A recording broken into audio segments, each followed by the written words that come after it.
Enceinte, elle a été ignorée dans la file d'attente pour l'examen. Mais le millionnaire a entendu ses pleurs cachés. À l'échographie, 3 petits cœurs battaient. Et il s'est levé comme si c'était le père. Les premiers rayons de soleil traversaient les rideaux de l'élégant appartement dans le quartier du Marais, à Paris. Louise Cartier, 34 ans, avocate spécialisée en droit des affaires, observait la ville s'éveiller du haut de son appartement au 20e étage. Sa vie professionnelle était un exemple de détermination et de talent.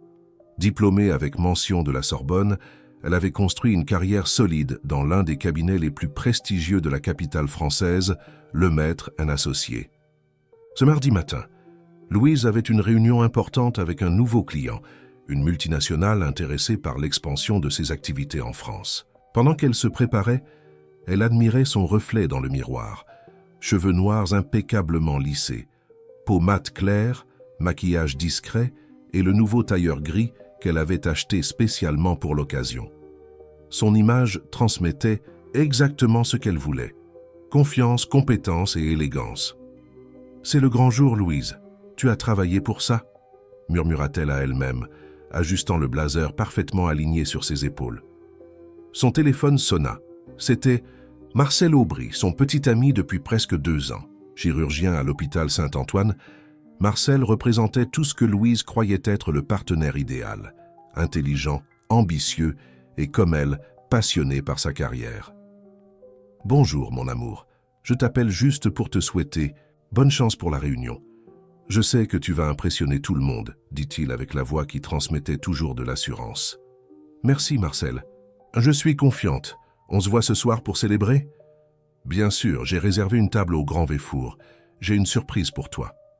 Louise raccrocha avec un sourire au visage. Sa vie était exactement comme elle l'avait planifié.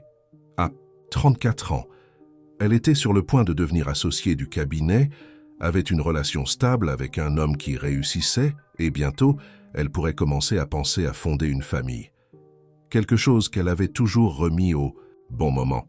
La réunion se déroula exactement comme prévu. Louise présenta une stratégie impeccable pour l'entrée de la multinationale sur le marché français, impressionnant tant les dirigeants étrangers que les associés du cabinet qui assistaient à la présentation. À la fin, Richard Lemaître, l'associé fondateur, fit l'annonce qu'elle attendait tant. « Messieurs, j'aimerais profiter de la présence de tous pour annoncer qu'à partir du mois prochain, Louise Cartier sera officiellement promue associée de notre cabinet. » Les applaudissements remplirent la salle de réunion. Louise ressentit un mélange de fierté et d'accomplissement. Tout ce pour quoi elle avait travaillé se concrétisait enfin. En sortant du bureau, cependant, un vertige soudain la fit s'arrêter. Ce n'était pas la première fois cette semaine. Elle l'attribua au stress des derniers jours et au petit déjeuner qu'elle avait sauté.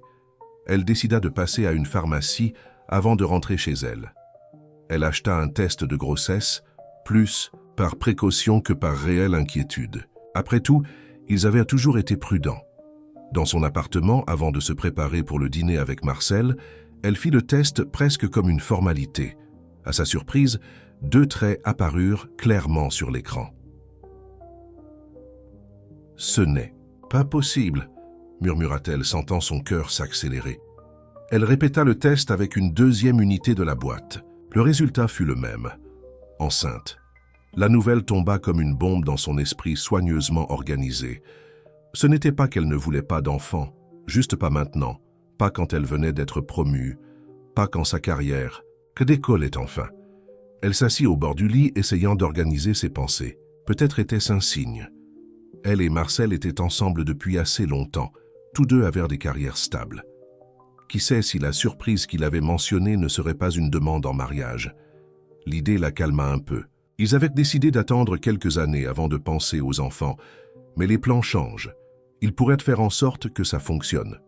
Ce soir-là, au Grand Véfour, l'un des restaurants les plus élégants de Paris, Louise s'efforçait de garder son sang-froid en attendant le bon moment pour partager la nouvelle. Marcel semblait particulièrement animé, parlant d'un possible poste de chef dans le département de chirurgie cardiaque. « Enfin, tout s'aligne pour nous deux, n'est-ce pas ?» dit-il en levant son verre de vin. Louise regarda son verre d'eau, citronné, qu'elle avait commandé en remplacement du vin, gagnant un regard curieux de Marcel. « Tout va bien? Tu commandes toujours le Malbec ici. » C'était le moment. Marcel, j'ai découvert quelque chose aujourd'hui. Je suis enceinte. Le silence qui suivit sembla durer une éternité. Le sourire sur le visage de Marcel disparut graduellement, remplacé par une expression que Louise n'avait jamais vue auparavant. Un mélange de choc et de déception? « Tu es sûr ?» demanda-t-il finalement. « J'ai fait 2 tests, les 2 positifs. » Marcel posa ses couverts sur son assiette, encore avec de la nourriture, et ajusta sa cravate. Comme il le faisait quand il était mal à l'aise. « Louise, nous avons parlé de ça. Nous avons convenu que les enfants viendraient là plus tard, beaucoup plus tard. Je suis sur le point de prendre la direction du département. Tu viens de devenir associé. Je sais, ce n'était pas prévu, mais c'est arrivé et... Tu sais ce que cela signifie pour nous maintenant, pour nos carrières. » La froideur dans sa voix la surprit. Où était l'homme compréhensif avec qui elle partageait plans et rêves? « Je pensais que nous serions ensemble dans cette épreuve, dit-elle, sentant un nœud dans la gorge. « Je ne suis pas prêt pour ça, Louise. Pas maintenant. J'ai besoin de réfléchir. » Le reste du dîner se déroula dans un silence inconfortable. La surprise que Marcel avait mentionnée était une invitation à une conférence médicale en Europe, où il présenterait une nouvelle technique chirurgicale. Maintenant, l'idée d'un voyage semblait totalement hors contexte. Dans les jours qui suivirent, Louise essaya à plusieurs reprises de parler avec Marcel, qui devenait de plus en plus distant. Les messages étaient répondus par des monosyllabes, les appels transférés vers la messagerie vocale, jusqu'à ce que, une semaine après la nouvelle, il apparaisse à son appartement avec une expression sombre. « Je dois être honnête avec toi, » dit-il sans même s'asseoir. « Je ne peux pas faire ça. Je ne suis pas prêt à être père et je ne sais pas si je le serai un jour. Ma carrière est à un moment crucial et tu sais combien j'ai lutté pour arriver jusqu'ici. Et moi, Marcel, tu crois que j'ai planifié ça? Que je voulais tomber enceinte justement maintenant? Je sais que non, mais c'est arrivé. Et maintenant, nous devons gérer cela de façon rationnelle. » « Rationnelle? Tu suggères que Je suggère que tu réfléchisses bien à ce que tu veux, à ce qui est le mieux pour toi, pour ta carrière. Je ne peux pas offrir ce dont tu as besoin maintenant. » Les mots tombèrent comme des pierres dans le cœur de Louise. Ce n'était pas seulement le rejet de la grossesse, mais d'elle-même, des 2 années de relation, des plans qu'ils avaient construits ensemble. Tout était jeté aux oubliettes à cause d'une nouvelle inattendue. « Alors c'est ça, tu t'en vas simplement? »« Je suis désolé, Louise, vraiment désolé. » Et avec ces mots, Marcel sortit de l'appartement, laissant derrière lui non seulement Louise, mais aussi la vie qu'elle croyait être en train de construire. Seule, elle se permit de pleurer pour la première fois depuis qu'elle avait découvert sa grossesse. Ce n'était pas seulement des larmes de tristesse, mais de colère, de déception et surtout de peur face à l'avenir incertain qui se dessinait devant elle. Cette nuit-là, regardant la ville illuminée à travers la fenêtre de son appartement, Louise posa la main sur son ventre, encore inchangé. « Ce sera toi et moi maintenant », murmura-t-elle, sans savoir exactement comment elle affronterait les défis à venir, mais déterminée à ne pas se laisser abattre. Ce qu'elle n'imaginait pas, c'était que ce n'était que le début d'un voyage, qui transformerait sa vie de manière qu'elle n'aurait jamais pu prévoir. Les semaines qui suivirent le départ de Marcel furent un véritable test pour la force de Louise. Ce qu'elle n'attendait pas, c'était que le rejet viendrait non seulement de lui, mais de tous les coins de sa vie soigneusement construite. Le lundi suivant la rupture, Louise arriva au bureau comme d'habitude, essayant de maintenir l'attitude professionnelle qui l'avait toujours caractérisée. La nouvelle de sa grossesse, cependant, semblait s'être répandue avec la vitesse d'un incendie dans de la paille sèche. Les regards discrets, les conversations qui cessaient quand elle s'approchait, tout indiquait que sa vie personnelle était devenue un sujet dans les couloirs de Lemaître & Associés. Richard Lemaître, qui quelques jours auparavant la félicitait pour son association, l'appela pour une conversation dans son bureau. La climatisation glaciale contrastait avec la sueur froide qui coulait dans son dos pendant qu'elle s'asseyait devant lui. « Louise, j'ai appris votre situation », commença-t-il, choisissant soigneusement ses mots. « D'abord, je tiens à dire que cela ne change pas votre promotion en tant qu'associé. » Elle respira soulagée, mais le soulagement ne dura pas longtemps. « Cependant, nous devons discuter de quelques ajustements. Nous pensons qu'il vaut mieux reporter votre présentation au congrès juridique du mois prochain. Et quant à ce grand client, la multinationale, il serait peut-être prudent de le confier à Gustave. Mais j'ai conquis ce client, Richard. C'est ma stratégie qui les a convaincus, protesta Louise, sentant le sang bouillir dans ses veines. Oui, et vous serez dûment crédité. Mais réfléchissez bien, Louise. Dans quelques mois, vous serez indisposée. Nous ne pouvons pas risquer la continuité du service. Les mots étaient gentils. Le message ne l'était pas. Il lui retirait ses projets les plus importants sous prétexte de la protéger. Protéger le cabinet serait plus précis. Je ne suis pas malade, Richard. Je suis enceinte, et je peux vous garantir que cela n'affectera pas mes performances. Bien sûr, répondit-il, avec ce sourire condescendant qu'il réservait aux clients difficiles. Mais il vaut mieux prévenir, n'est-ce pas? Pour l'instant, concentrez-vous sur les cas mineurs. Quand vous reviendrez de votre congé maternité, nous reprendrons cette conversation. Elle quitta le bureau ce jour-là avec le sentiment que sa chaise d'associé à peine occupée était déjà éloignée de la table principale. À la maison, elle essaya d'appeler sa meilleure amie, Danielle, avec qui elle partageait toujours ses joies et ses peines. La conversation, normalement fluide, fut étrangement tendue. « Enceinte? Waouh, quelle surprise !» dit Danielle, après un silence inconfortable. « Et Marcel? Il n'est pas resté à mes côtés. » Un autre silence. « Eh bien, je ne peux pas dire que je suis choqué. Vous avez toujours été si concentré sur votre carrière. Un bébé maintenant, c'est compliqué. » Les mots de Danielle, bien qu'ils ne fussent pas cruels, portaient un jugement implicite. Ce n'était pas du soutien que Louise entendait, mais une évaluation froide de ses choix. L'amitié de plusieurs années semblait insuffisante face à la situation compliquée dans laquelle elle se trouvait. Le schéma se répéta avec d'autres amis. Certains manifestaient un faux enthousiasme, d'autres ne tentaient même pas de cacher leur malaise. Le cercle social que Louise avait cultivé avec tant de soin, composé principalement de professionnels ambitieux comme elle, semblait ne pas avoir de place pour une mère célibataire. Ses parents, qui vivaient à Lyon, reçurent la nouvelle avec un mélange de déception et d'inquiétude. Sa mère, Cécile, toujours si contrôlée, ne put cacher sa déception. « Louise, comment as-tu pu laisser cela arriver? Et maintenant, tu vas élever cet enfant seule. Que vont penser les gens? Maman, est-ce que ça importe vraiment? Ce que les gens vont penser? Bien sûr que ça importe. Tu as toujours été notre fierté, la fille qui a étudié dans les meilleures écoles, qui est entrée à la Sorbonne, qui ne nous a jamais causé de problème. Et maintenant ça... » Le mot « ça » résonna douloureusement dans les oreilles de Louise. Sa grossesse, son enfant, réduisent à un problème, une erreur, une tâche sur son curriculum impeccable. Son père, François, plus pondéré, tenta une approche différente. « Ma fille, ta mère est juste inquiète. Ce n'est pas facile d'élever un enfant seul, surtout avec une carrière aussi exigeante que la tienne. Peut-être devrais-tu reconsidérer tes options. » « Quelles options, papa?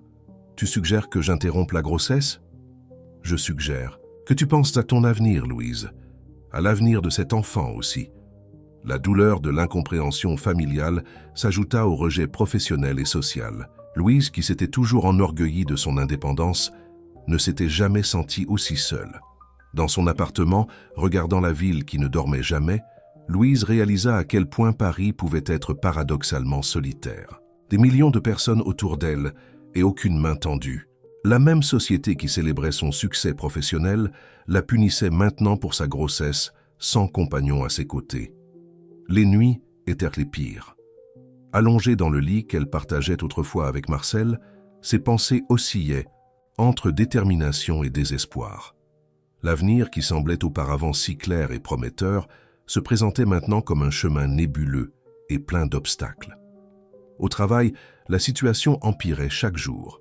Les cas importants qu'elle avait gagnés furent progressivement transférés à d'autres avocats.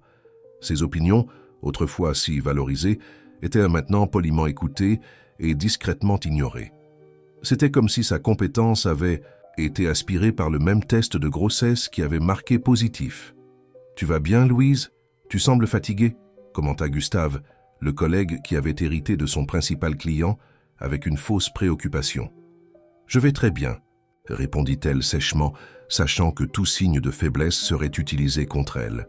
« Si tu as besoin de ralentir le rythme, il suffit de le dire. » La grossesse n'est pas facile, surtout. Eh bien, dans ta situation. Cette phrase, dans ta situation, semblait la poursuivre partout. Une façon polie de dire abandonné, rejeté, inadéquate. Le pire moment est venu quand, après une réunion particulièrement épuisante, Louise se sentit mal dans les toilettes du bureau. Nausées, vertiges, sueur froide, symptômes courants de la grossesse, mais qui dans cet environnement devenait un aveu de fragilité. Sandra, l'assistante de Richard, la trouva appuyée sur le lavabo.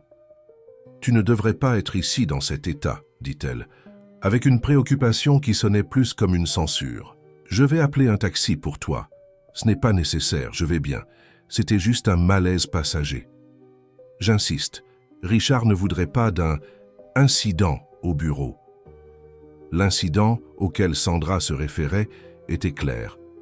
Louise, la nouvelle associée enceinte et célibataire, s'évanouissant dans les couloirs du respectable Lemaître et Associés. Un spectacle que le cabinet ne pouvait pas se permettre d'offrir.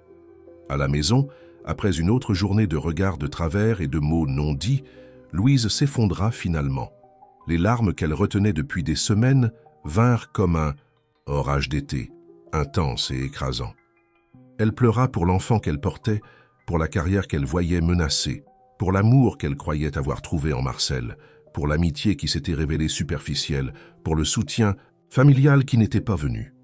Mais au milieu de cette tempête émotionnelle, quelque chose en elle se renforçait. Une résolution, une certitude qu'elle ne serait pas définie par les jugements des autres. « Je ne permettrai pas qu'on nous diminue », dit-elle, caressant son ventre encore imperceptible sous le pyjama. « Nous méritons mieux que ça. » C'est dans ce moment de clarté que Louise décida de chercher du soutien là où elle ne l'avait jamais imaginé. Si son cercle habituel la rejetait, il était temps d'élargir ses horizons. Le jour suivant, après avoir cherché sur Internet, elle trouva un groupe de soutien pour les femmes enceintes à Montmartre, pas très loin de son appartement. Avec un mélange d'appréhension et d'espoir, elle nota l'adresse. Elle n'avait jamais eu besoin de groupe de soutien auparavant. Elle avait toujours été autosuffisante, résolue, capable d'affronter ses défis seule. Mais maintenant, elle n'était plus seule. Il y avait une vie qui grandissait en elle, une vie qui dépendrait de ses choix et de sa force. « Essayons quelque chose de nouveau », murmura-t-elle, regardant l'adresse notée sur un post-it jaune. « Peut-être que là-bas nous trouverons des personnes qui comprennent que la grossesse n'est pas une maladie et que les mères célibataires ne sont pas des parias sociaux. » La décision était prise. Le jeudi soir, Louise Cartier, l'avocate qui avait toujours toutes les réponses, irait chercher de l'aide. C'était un pas difficile pour quelqu'un habitué à être le port sûr des autres, mais un pas nécessaire. Ce qu'elle n'imaginait pas, c'est que ce groupe de soutien ne serait que le début d'un voyage transformateur qui l'emmènerait bien au-delà de ce qu'elle avait jamais rêvé. La Maison Fleurie se trouvait dans une rue arborée de Montmartre, occupant une vieille maison peinte en verre d'eau, avec un petit jardin à l'entrée. Louise, habituée aux environnements corporatifs aux lignes droites et au ton neutre, se sentit momentanément déplacée en passant par la porte en bois rustique. Une pancarte faite à la main annonçait « Groupe de soutien aux femmes enceintes ». Tous les jeudis, 19h. Elle s'arrêta un instant, envisageant de faire demi-tour. Que faisait-elle là? Elle, Louise Cartier, l'avocate qui dirigeait des réunions avec des PDG de multinationales, hésitait maintenant devant une simple rencontre de femmes enceintes, mais quelque chose la poussa en avant. Peut-être la solitude des dernières semaines, peut-être le besoin de trouver quelqu'un qui comprendrait vraiment sa situation. En entrant dans la salle où le groupe se réunissait, elle fut accueillie par une femme d'âge moyen aux cheveux gris bouclés et un sourire chaleureux. « Première fois ici ? Je suis Thérèse, coordinatrice du groupe, » dit-elle, tendant la main. « Louise. »« Oui, c'est ma première fois, » répondit-elle, essayant de paraître plus confiante qu'elle ne l'était réellement. « Soyez la bienvenue, Louise. Ici, nous n'avons pas de formalité. Vous pouvez vous asseoir où vous préférez. » La salle était simple, avec des chaises disposées en cercle et quelques coussins colorés éparpillés sur le sol. Sur les murs, des affiches sur la santé maternelle et infantile et des phrases motivantes. Autour, environ 10 femmes d'âges différents et à divers stades de grossesse conversèrent d'un ton amical. Louise choisit une chaise près de la porte, une voie d'évacuation au cas où elle en aurait besoin. Elle observa discrètement les autre participante.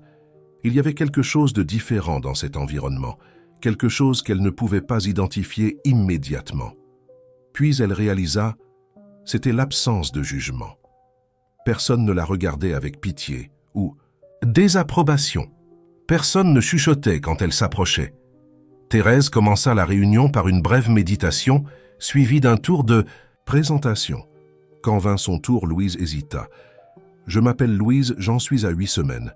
C'est ma première grossesse. » Elle décida de ne pas entrer dans les détails sur sa profession ou sur Marcel.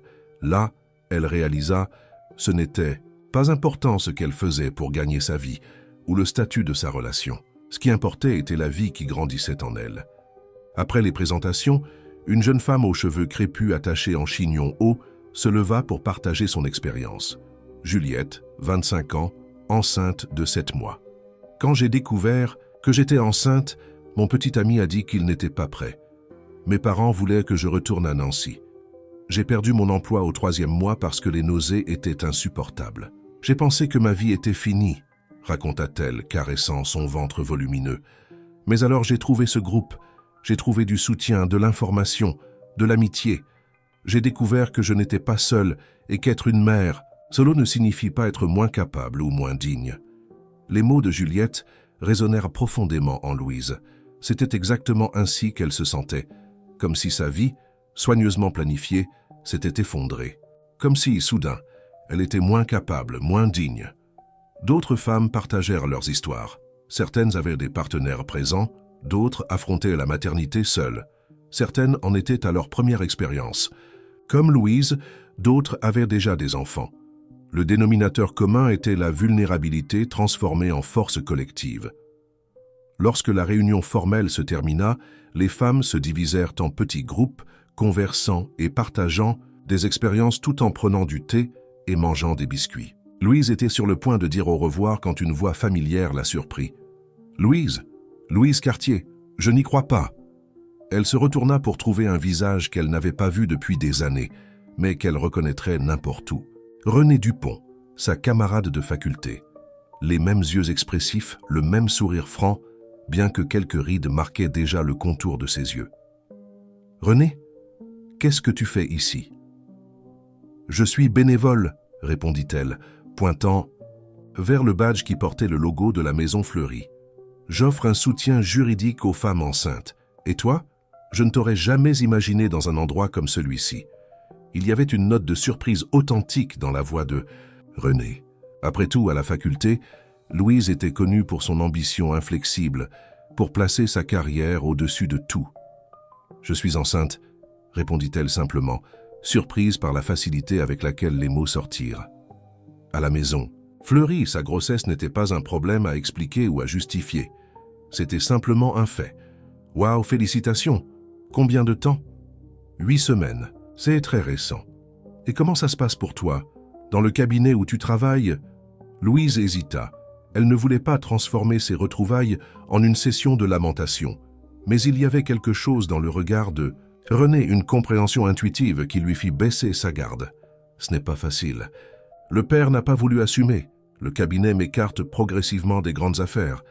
Mes amis évitent le sujet.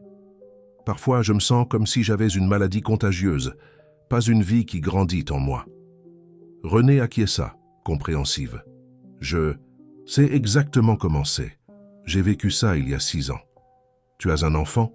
Une fille, Béatrice, mon petit ouragan de 5 ans et demi. Le père était mon fiancé à l'époque. Quand je lui ai parlé de la grossesse, il a disparu, littéralement. Il a changé de ville, bloqué mon numéro, je ne l'ai jamais revu. Louise sentit un pincement au cœur. Elle pensait que sa situation était difficile. Mais au moins Marcel avait été honnête, aussi douloureuse que soit son honnêteté. Comment as-tu géré ça? Au début, très mal, admit René avec un sourire triste. J'ai pleuré toutes les nuits pendant le premier trimestre.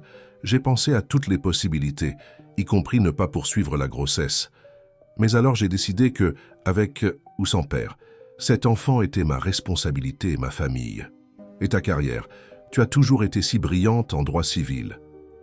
Ah, c'est la partie intéressante de l'histoire, sourit René, maintenant avec une lueur spéciale dans les yeux. Quand Béatrice est née, j'ai réalisé que le modèle traditionnel d'avocat ne fonctionnerait pas pour moi. Des heures interminables au bureau, disponibilité 24/7. Impossible à concilier avec la maternité solo. Alors, j'ai réinventé ma carrière. Comment ça? J'ai créé mon propre cabinet spécialisé en droit des femmes. Je travaille sur des cas de discrimination en milieu de travail, violences domestiques, droits reproductifs. Et le meilleur, j'ai monté une structure flexible, avec des horaires qui me permettent d'être avocate et mère. Louise écoutait, fascinée. Elle n'avait jamais envisagé un chemin alternatif. Dans son esprit, il n'y avait que le modèle traditionnel de succès qu'elle avait toujours poursuivi. Et ça a marché, plus que je ne pouvais l'imaginer. Nous avons commencé petit, juste moi et une secrétaire travaillant de chez moi. Aujourd'hui, nous avons un cabinet sur les Champs-Élysées avec 6 avocates, toutes mères. Nous avons créé un environnement où la maternité n'est pas vue comme un obstacle, mais comme une partie de la vie. Nous avons même une petite salle de jeu pour les jours où nous devons amener les enfants. L'histoire de René était comme une fenêtre qui s'ouvrait sur un monde de possibilités que Louise n'avait jamais envisagé. Un monde où maternité et carrière n'étaient là pas des forces antagonistes, mais des dimensions complémentaires de la vie. C'est inspirant, vraiment inspirant, dit Louise, sentant un espoir renouvelé naître dans sa poitrine. Écoute, nous avons une grosse affaire en ce moment. Une action collective contre une entreprise qui a licencié 3 employés quand elles ont annoncé leur grossesse. Si tu veux mieux connaître notre travail, passe au cabinet n'importe quel jour. René sortit une carte de son sac et la donna à Louise. Dupont, avocate féministe, était imprimée en lettres élégantes, avec l'adresse sur l'avenue des Champs-Élysées. « Je passerai, c'est certain », promit Louise, gardant soigneusement la carte dans son sac. En disant au revoir à René et aux autres femmes du groupe, Louise se sentait différente. Le poids qu'elle portait sur ses épaules semblait plus léger. Non pas que ses problèmes aient disparu. Marcel était toujours absent. Le cabinet la marginalisait toujours. Ses amis ne savaient toujours pas comment gérer sa nouvelle réalité. Mais maintenant, il y avait une lumière au bout du tunnel, un chemin possible qu'elle n'avait pas entrevu avant. Sur le chemin du retour, elle décida de faire un détour. Au lieu de prendre le métro directement vers le Marais, elle descendit à la station Champs-Élysées et marcha jusqu'à l'avenue, illuminée et animée même à cette heure de la nuit. Elle localisa l'immeuble où se trouvait le cabinet de René. Elle n'entrerait pas, bien sûr, il était déjà plus de 21 heures, mais elle voulait voir de ses propres yeux, comme si elle avait besoin d'une preuve concrète qu'il existait des alternatives. Debout. Devant l'immeuble, Louise se permit de rêver d'un avenir différent de celui qu'elle avait planifié, mais pas moins précieux. Un avenir où être mère ne signifiait pas renoncer à sa carrière et où être professionnelle n'exigeait pas le sacrifice de la vie personnelle. Le lendemain matin, en arrivant chez Lemaître et Associés, elle affronta les regards habituels, avec une nouvelle posture, plus la tête basse, plus sur la défensive. Il y avait une sérénité dans ses pas qui déconcerta même Richard, qui la rencontra dans le couloir. « Bonjour, Louise. Vous vous sentez mieux aujourd'hui ?»« Parfaitement. »« Bien, Richard. En fait, je n'ai jamais été aussi clair sur ce que je veux. » Il haussa les sourcils, surpris par le changement d'attitude. « Je suis heureux de l'entendre. Et que voulez-vous » Louise sourit, un sourire qui n'atteignait pas les yeux. « Pour le moment, seulement remplir mes engagements envers le cabinet. Quant à l'avenir, je découvre de nouveaux horizons. » L'expression confuse de Richard fut une petite compensation pour le traitement des derniers jours, mais Louise ressentit une satisfaction authentique en entrant dans son bureau et en fermant la porte. C'était la première fois en semaine qu'elle ne se sentait pas victime des circonstances, mais protagoniste de sa propre histoire. Elle reprit la carte de René, admirant le logo élégant et la promesse qu'il représentait. Ensuite, elle ouvrit son ordinateur portable et commença à rechercher sur le droit des femmes, la maternité dans l'environnement corporatif et l'entrepreneuriat féminin. Une idée commençait à se former dans son esprit, pas seulement sur comment survivre à la tempête qu'elle affrontait, mais comment la transformer en quelque chose de plus grand qu'elle-même. « De nouveaux horizons », murmura-t-elle, caressant légèrement son ventre. « Nous sommes sur le point d'explorer de nouveaux horizons ensemble. » Ce que Louise ne savait pas, c'est que les retrouvailles avec René n'étaient que les premières d'une série de rencontres qui transformeraient sa vie de manière qu'elle n'aurait jamais pu imaginer. Le café Sérénité occupait le rez-de-chaussée d'une maison préservée dans la rue de Rivoli, à quelques pâtés de maison de l'appartement de Louise. Malgré la proximité, elle n'y était jamais entrée. Sa routine agitée d'exécutive n'incluait pas de moments contemplatifs dans des cafés de quartier. Son café était toujours à emporter, consommé entre une réunion et une autre. Mais ce samedi matin, 2 semaines après les retrouvailles avec René, Louise poussa la porte en bois du café Sérénité, attirée par l'arôme de grains fraîchement moulus et par l'atmosphère accueillante qui s'insinuait par les larges fenêtres. L'intérieur était exactement comme le nom le suggérait, serein. Tables en bois rustique, étagères remplies de livres sur les murs, plantes suspendues au plafond. Une musique instrumentale jouait doucement, créant une atmosphère qui invitait à la réflexion. Ce n'était pas le genre d'endroit qu'elle aurait fréquenté dans le passé, mais sa vie changeait sous tant d'aspects qu'un nouveau café semblait le moindre des ajustements. « Bonjour, première fois ici !» La voix grave et amicale venait d'un monsieur derrière le comptoir, cheveux blancs parfaitement coiffés, lunettes de lecture suspendues à une cordelette autour du cou, tablier vert foncé avec le logo du café. « C'est si évident ?» répondit Louise avec un sourire timide. « Je connais tous mes clients habituels et j'ai bonne mémoire pour les visages, surtout les beaux visages. » Le compliment n'avait rien d'invasif ou irrespectueux, c'était juste l'observation gentille d'un homme qui semblait apprécier authentiquement les gens. « Merci, j'habite tout près mais je n'ai jamais eu le temps de connaître l'endroit. »« Et aujourd'hui, vous avez ?» ?»« Disons que je réévalue mes priorités. » Le monsieur acquiesça comme s'il comprenait parfaitement ce qu'elle voulait dire. « Je suis Antoine, mais tout le monde m'appelle Monsieur Antoine. Ce café est à moi. Depuis presque 30 ans. Et vous êtes... » Louise Cartier. « Enchantée, Louise. Qu'est-ce que ce sera aujourd'hui ?» Pour quelqu'un qui réévalue ses priorités, je suggère quelque chose de différent de l'habituel. Que diriez-vous de notre café maison avec une touche de cannelle et de cardamome? Ça accompagne bien le gâteau de maïs qui vient de sortir, à du four. Louise aurait normalement commandé un double expresso sans sucre, efficace et fonctionnel comme tout dans sa vie. Mais Monsieur Antoine avait raison. C'était l'heure d'essayer quelque chose de nouveau. Ça semble parfait. Choisissez une table. Je vous l'apporte. Louise opta pour une table près de la fenêtre d'où elle pouvait observer le mouvement de la rue. Elle sortit de son sac l'ordinateur portable qu'elle avait apporté pour travailler sur quelques idées qui fermentaient depuis la conversation avec René. Elle était si absorbée dans ses pensées qu'elle remarqua à peine quand Monsieur Antoine s'approcha avec un plateau. « Un café spécial pour une matinée spéciale, » dit-il, plaçant sur la table une tasse fumante et un morceau généreux de gâteau. « Si vous me permettez l'indiscrétion, qu'est-ce qui vous amène dans mon café un samedi matin avec ce regard si pensif ?» Dans des circonstances normales, Louise aurait répondu avec une phrase polie, mais évasive. Cependant, il y avait quelque chose dans la présence tranquille de Monsieur Antoine qui inspirait confiance. « Je suis enceinte, » dit-elle, surprise par sa propre franchise, « et ça a bouleversé ma vie. » Monsieur Antoine ne manifesta ni surprise ni gêne, comme tant d'autres le faisaient quand elle mentionnait sa grossesse. Il tira simplement une chaise et s'assit, comme si c'était la continuation naturelle d'une conversation entre vieux amis. Les enfants ont ce pouvoir. Ils retournent notre vie et puis la remettent en place, mais d'une façon complètement différente. Meilleure la plupart du temps. Vous avez des enfants? 2 et 5 petits-enfants, tous éparpillés dans le monde, San Francisco, Londres, Tokyo. Technologie moderne, vous savez. Nous nous voyons chaque semaine par visioconférence. Ce n'est pas la même chose qu'une étreinte, mais c'est mieux que rien. Il y avait un mélange de fierté et de nostalgie dans sa voix qui toucha profondément Louise. Il n'habitera pas en France. Non, ma fille est ingénieure logiciel aux États-Unis. Mon fils est chef à Londres. Les petits-enfants grandissent. Avec des accents que je comprends à peine. Il rit sans amertume. Vie d'immigrant. Nous sommes venus du Portugal dans les années 60. Maintenant, ils suivent leur propre chemin à travers le monde. Et madame votre épouse?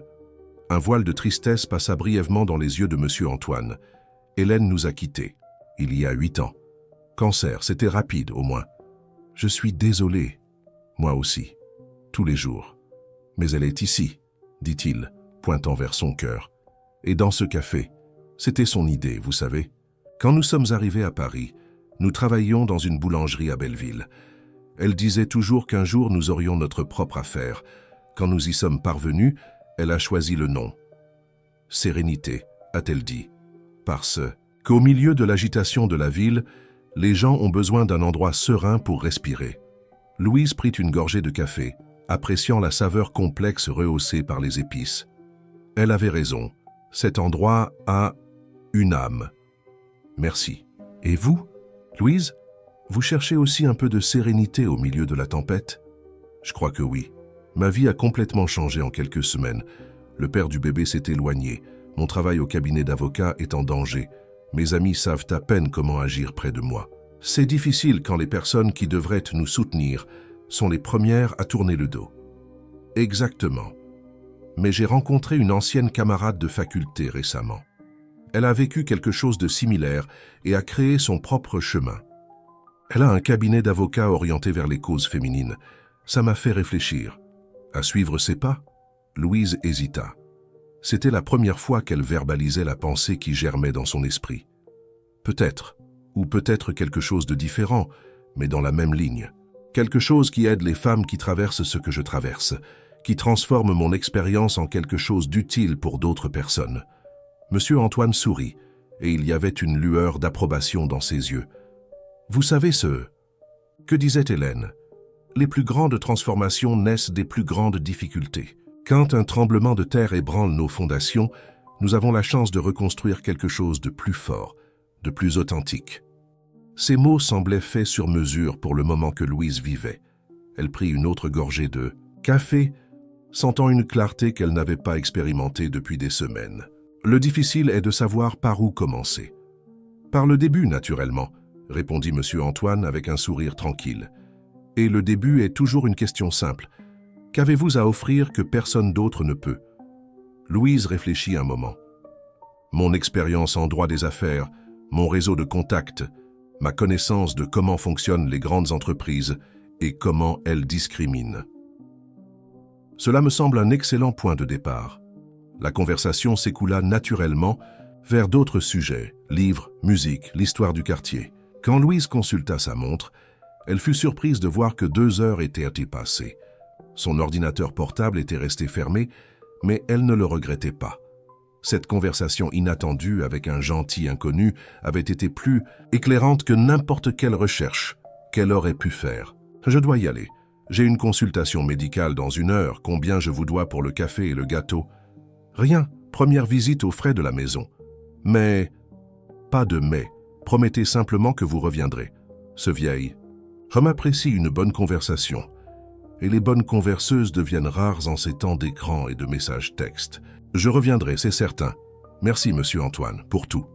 En sortant du café Sérénité, Louise se sentait plus légère, comme si une partie du poids qu'elle portait avait été allégée pendant cette conversation simple. Il y avait quelque chose dans la sagesse tranquille de monsieur Antoine qui lui rappelait son grand-père paternel, un homme de peu de mots, mais précis. Dans les jours qui suivirent, le café Sérénité devint un refuge pour Louise. Tous les matins, avant de se rendre au bureau, elle y passait pour un café rapide et quelques mots avec monsieur Antoine. Les fins de semaine, elle s'accordait de longues heures à sa table préférée près de la fenêtre, travaillant sur son ordinateur portable tout en observant la vie passer dehors. Monsieur Antoine, percevant son intérêt authentique à transformer son expérience en quelque chose de plus grand, commença à partager avec elle des histoires de son propre parcours entrepreneurial, les défis d'ouvrir une affaire dans un pays étranger, les difficultés financières initiales, les moments de doute et ceux de célébration. Le secret n'est pas d'éviter les erreurs, mais d'apprendre d'elles rapidement, disait-il. Et rappelez-vous toujours, les affaires concernent les personnes. Si vous vous souciez vraiment des personnes que vous servez, elles le sentiront et reviendront. Peu à peu, ce qui avait commencé comme des conversations casuales se transforma en une sorte de mentorat informel. Louise partageait ses idées pour un possible projet, et monsieur Antoine offrait des insights basés sur des décennies d'expérience dans les hauts et les bas de la vie entrepreneuriale. « Je pense à organiser un événement », dit Louise un dimanche matin, presque un mois après sa première visite au café. « Quelque chose qui réunit des mères célibataires, des avocates, des entrepreneuses, un espace pour le réseautage et le soutien mutuel. Un événement unique ou quelque chose de récurrent. Je commencerai avec un pour tester l'idée. Si ça fonctionne, ça pourrait devenir régulier. Monsieur Antoine considéra la proposition, caressant sa barbe blanche parfaitement taillée. Les événements sont excellents pour créer une communauté. Et la communauté est ce qui soutient n'importe quelle. Affaire à long terme. Il fit une pause, pensif. Vous savez, le premier étage du café est pratiquement inutilisé. C'était là qu'Hélène donnait des cours de cuisine portugaise. Mais depuis qu'elle est partie, je l'utilise seulement comme dépôt. Si vous voulez, vous pouvez y réaliser votre événement. Louise fut sincèrement touchée par l'offre. Monsieur Antoine, je ne pourrais pas accepter. Ce serait un abus de votre gentillesse. Quel abus? L'espace est là, inutilisé. Mieux vaut qu'il serve à quelque chose de bien plutôt qu'à accumuler de la poussière. De plus, ajouta-t-il, avec un sourire malicieux, je sais reconnaître une bonne opportunité d'affaires quand j'en vois une. Votre événement amènera des personnes qui achèteront probablement du café et des gâteaux. La générosité pragmatique de monsieur Antoine arracha un rire à Louise. Formulé comme ça, on dirait que je vous rends service. Exactement. Maintenant, parlons de dates et de détails. Quand envisagez-vous de réaliser cet événement? Tandis qu'ils discutaient logistique, capacité de l'espace et format possible, Louise sentit une vague de gratitude pour le chemin, inattendu que la vie avait pris. Si elle n'était pas enceinte, si elle n'avait pas été abandonnée par Marcel, si elle n'avait pas retrouvé René, jamais elle ne serait entrée au café Sérénité et n'aurait connu Monsieur Antoine. Jamais elle n'aurait découvert cette nouvelle direction pour sa vie et sa carrière. Vous savez, dit-elle, interrompant momentanément la discussion sur les systèmes de son, parfois je pense que tout ceci, la grossesse, l'abandon, la difficulté au travail, est arrivé pour une raison. Monsieur Antoine acquiesça, compréhensif. Hélène dirait que ce sont les vents de la vie qui nous poussent là où nous devons être, même quand nous pensons être perdus. Votre épouse semblait être une femme très sage. Elle l'était. Et vous me rappelez elle sous de nombreux aspects. La même détermination, la même capacité à transformer les obstacles en opportunités. Le compliment réchauffa le cœur de Louise. Dehors, Paris pulsait à son rythme frénétique du dimanche. À l'intérieur du café Sérénité, cependant, le temps semblait s'écouler à une autre vitesse, permettant réflexion, croissance et découverte de nouveaux chemins. Cet événement ne sera que le début, dit Louise, regardant les notes qu'elle avait prises. J'ai de plus grands projets, une plateforme pour connecter des avocates à des femmes qui ont besoin d'assistance juridique, un fonds pour soutenir les mères entrepreneuses, un réseau de mentorat pour les professionnels qui font face à la discrimination à cause de la maternité. Monsieur Antoine sourit avec cette lueur caractéristique dans les yeux. Comme je l'ai dit avant, commencez par le début, un pas à la fois. Rome n'a pas été construite en un jour, et les plus grands chênes commencent comme de petites graines. Vous avez raison, d'abord l'événement. Ensuite, nous verrons où cela nous mène. Ce que Louise n'imaginait pas, c'est que l'événement qu'elle planifiait avec tant de soin serait la scène d'un revirement encore plus grand dans sa vie, un que même la sagesse de Monsieur Antoine ne pouvait prévoir. Les préparatifs pour l'événement au Café Sérénité avançaient à toute vitesse. Louise avait baptisé l'initiative « Réseau maternel », une rencontre qui réunirait des mères célibataires, des avocates et des entrepreneuses pour partager leurs expériences et construire des connexions professionnelles. Avec l'aide de René, qui avait embrassé l'idée avec enthousiasme, elle avait réussi à confirmer la participation d'intervenantes de poids, une juge du tribunal du travail spécialisée dans les cas de discrimination. Une entrepreneuse qui avait créé un réseau de crèches avec des horaires étendus pour les mères qui travaillaient à temps plein, et une psychologue spécialisée en maternité et carrière. Le premier étage du Café Sérénité, qui était resté fermé pendant si longtemps, prenait une nouvelle vie sous la supervision attentive de Monsieur Antoine. Les anciennes tables de cours de cuisine furent remplacées par un arrangement plus approprié au format de l'événement.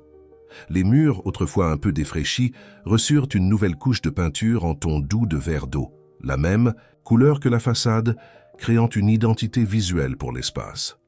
Hélène approuverait cette transformation, commenta Monsieur Antoine en aidant à positionner les chaises. Elle a toujours cru que les espaces ont leur propre énergie et qu'ils ont besoin d'être renouvelés de temps en temps. Louise, maintenant presque à 4 mois de grossesse, ressentait un mélange d'anxiété et d'enthousiasme. Son ventre commençait à être plus visible et elle ne s'efforçait plus de le cacher sous des blazers larges au bureau. La relation avec le maître et l'associé restait tendue, mais avait changé de nature. Si avant Louise se sentait diminuée, maintenant elle était simplement détachée.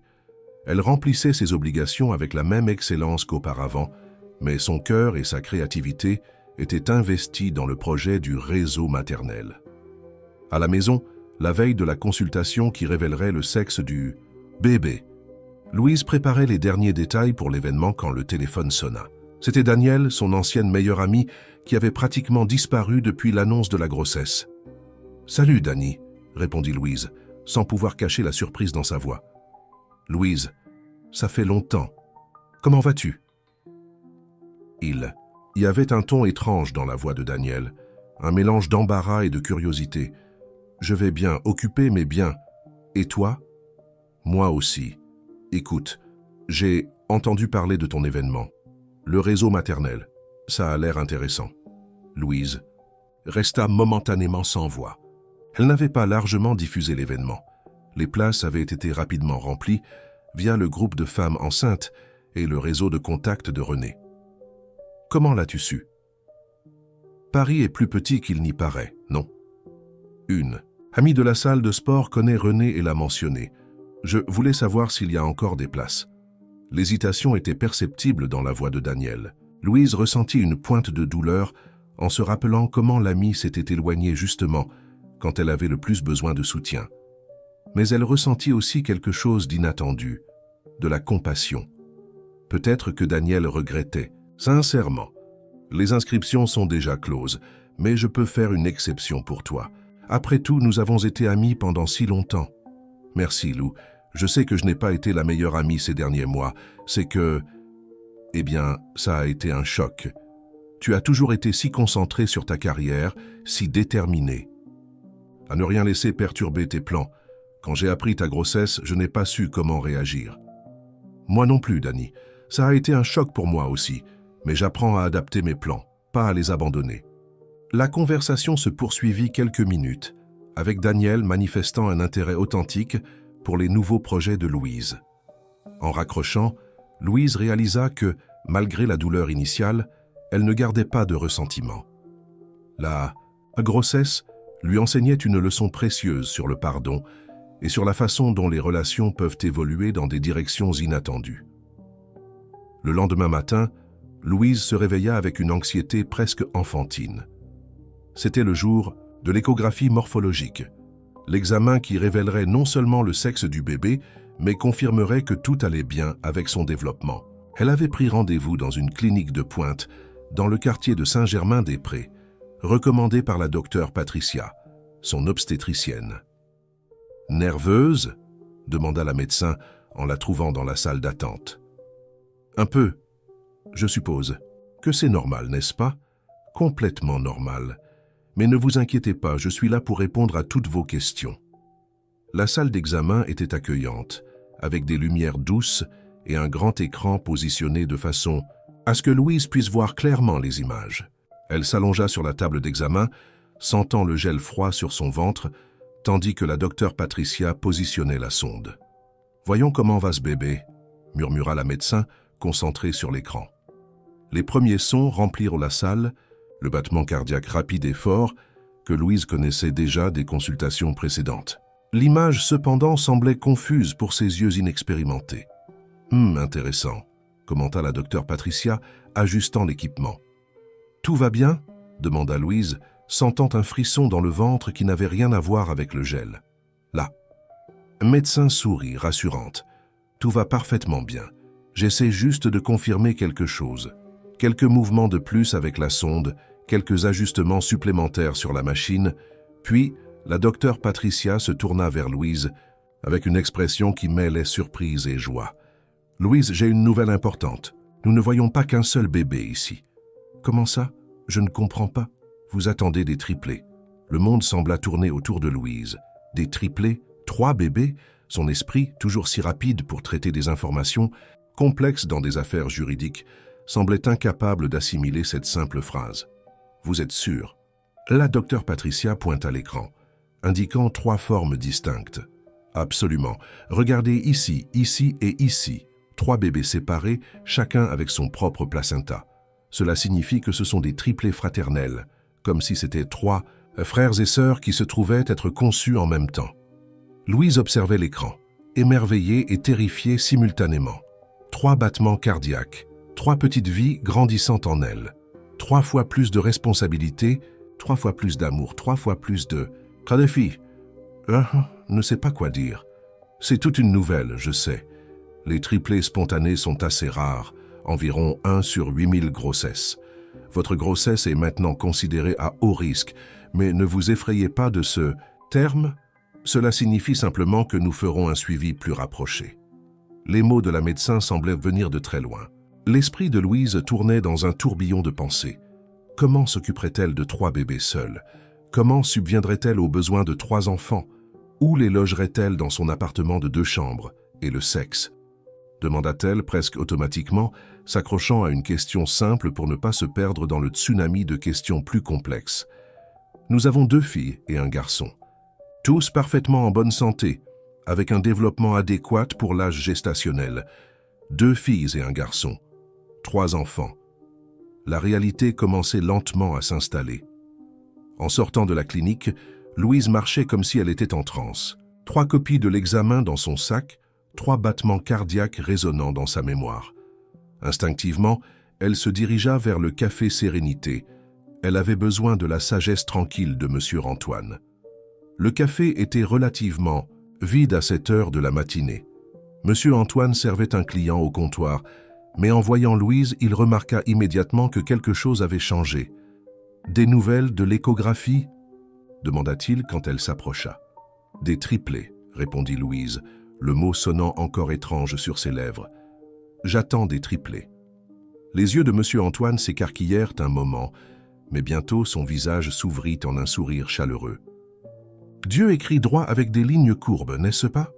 Quand vous pensez perdre quelque chose, la vie vous le rend au triple. » Ces mots simples, dits avec tant de naturel, provoquèrent les premières larmes de Louise depuis qu'elle avait reçu la nouvelle. Ce n'étaient pas des larmes de peur ou de tristesse, mais d'une émotion profonde et innommable, un mélange de gratitude, d'étonnement et d'un amour qui commençait déjà à se multiplier. 3 bébés, Monsieur Antoine. Comment vais-je y arriver?